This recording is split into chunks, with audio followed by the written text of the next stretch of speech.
serene, picturesque Arizona, the Grand Canyon State. But recently, the governor of Arizona, Jan Brewer, begged for the help of our U.S. government troops to stop the Mexican drug cartel's assault on over 70 miles of U.S.-Arizona border. Instead, the Obama administration gave them signs, warning signs, much like "watch for falling rocks" or "yield." Bulldog Nation was outraged and sent our special operations team to the Arizona border. We drove over 2,000 miles to bring you the truth, and what we found were drug cartel snipers, an incomplete, inefficient, outmanned border wall, rape trees, a silent war. We set out at the break of dawn to get an early start on our investigation. We drove to downtown Nogales, Arizona, or as the locals call it, No-Go. Upon exiting at the southern tip of Nogales, we were put onto International Street, where we immediately found ourselves in the middle of a Border Patrol sting operation. We pulled alongside one Border Patrol agent to ask him a few questions.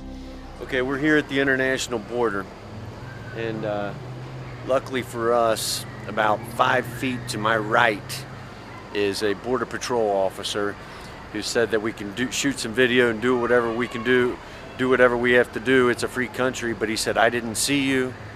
He said, "So it's none of my business what you're doing. I didn't see you. I don't know what you're doing."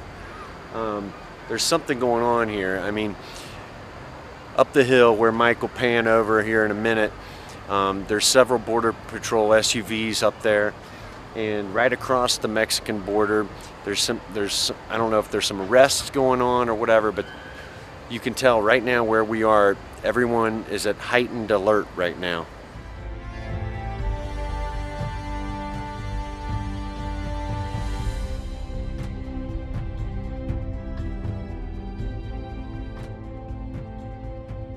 We stopped at the main headquarters for the Border Patrol,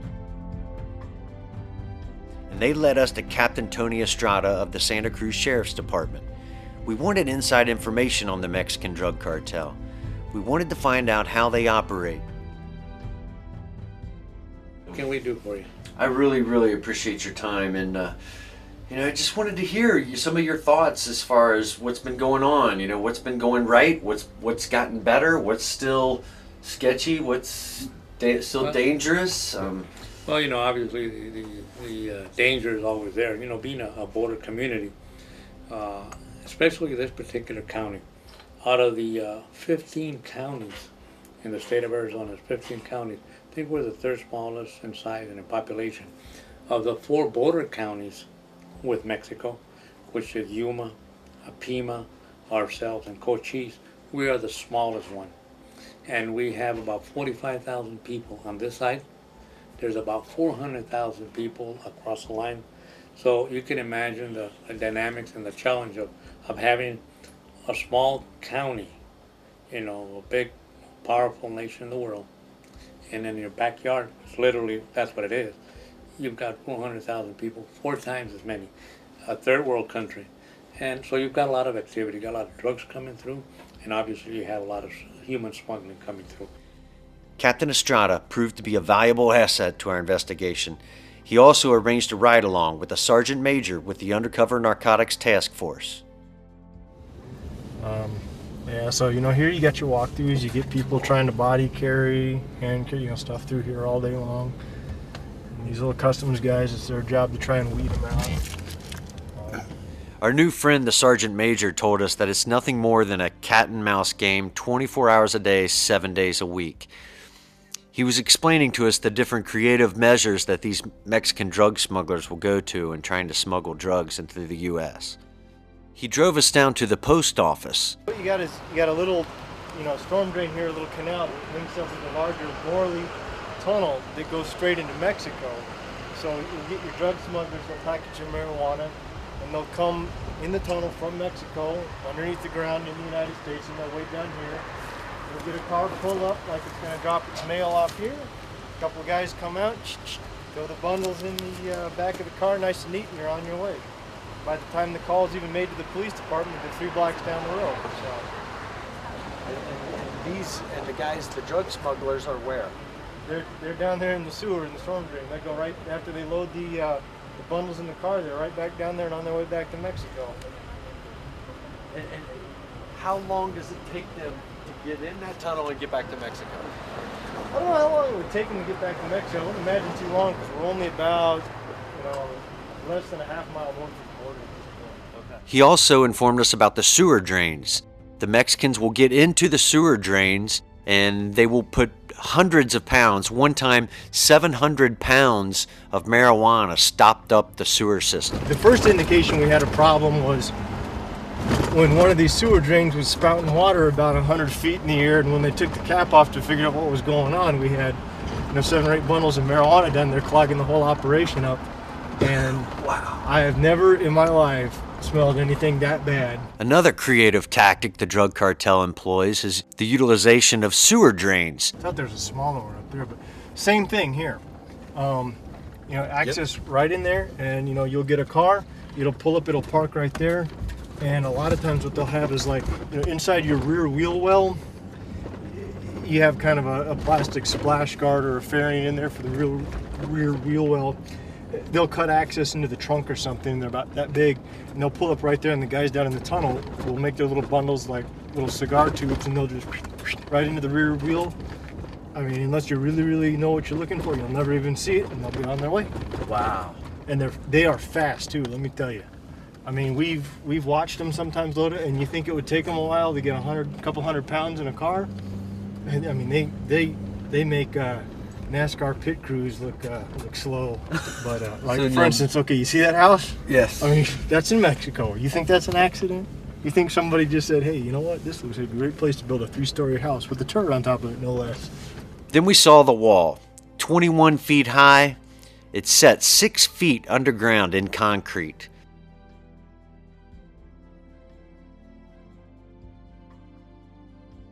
If we had time to sit here with a pair of binoculars, I'm sure one of those hills on there has got to have a scout sitting on it, because that's all, like I said, scouts on the south side of the line. They got to be there, I just don't know how. So have you ever had any shots taken at you? Here, no. I mean, it's happened, right?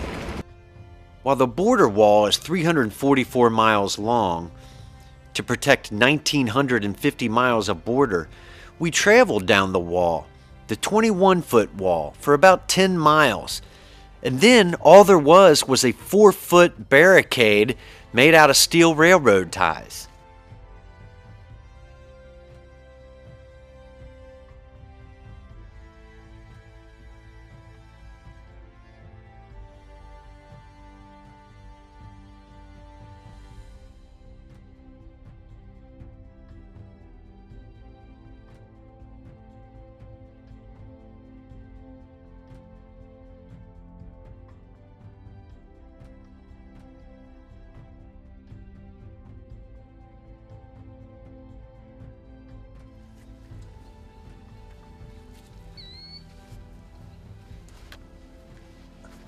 Just that easy.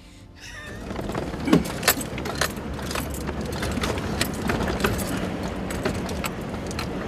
is awesome, Steve. Thanks.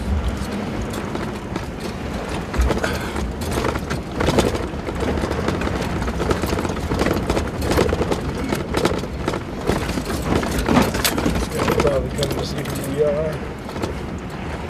While we were out of the truck looking around, and the sergeant major was telling us how the immigrants get in and cross the border, he was telling us that we were being watched the whole time.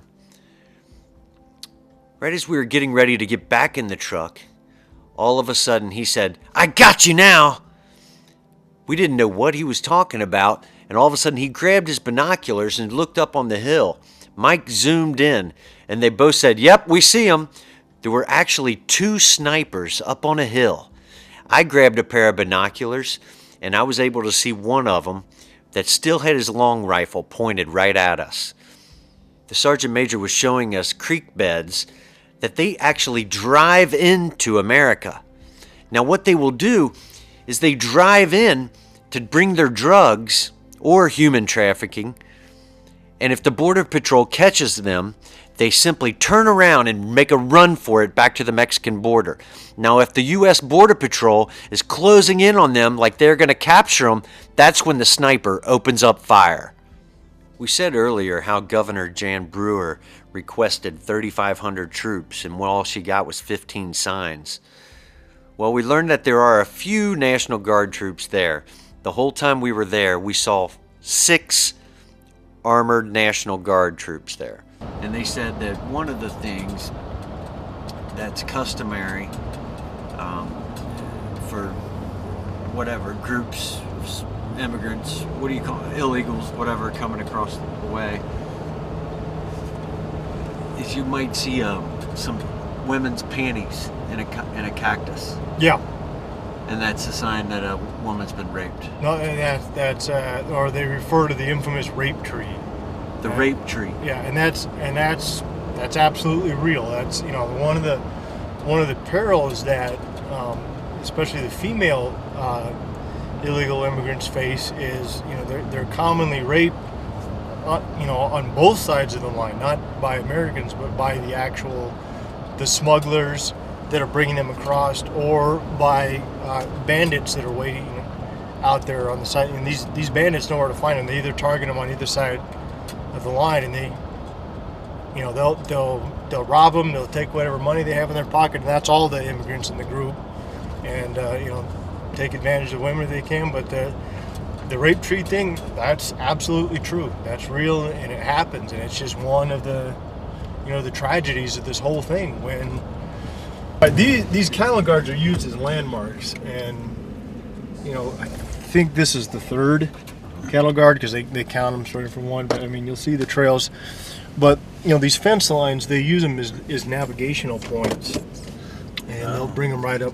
This third one is really popular for horse loads that come right through this area here. Now, when nightfall hits on downtown Nogales, it is a drug and human trafficking free-for-all.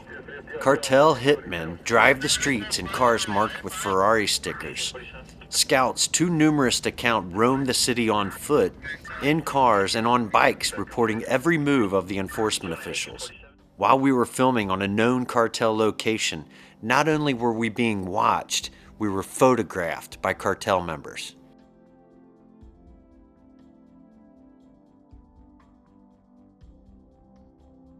We stopped at the Sonora National Park and Monument to find our signs telling us, "Beware, danger, drug and human smuggling area."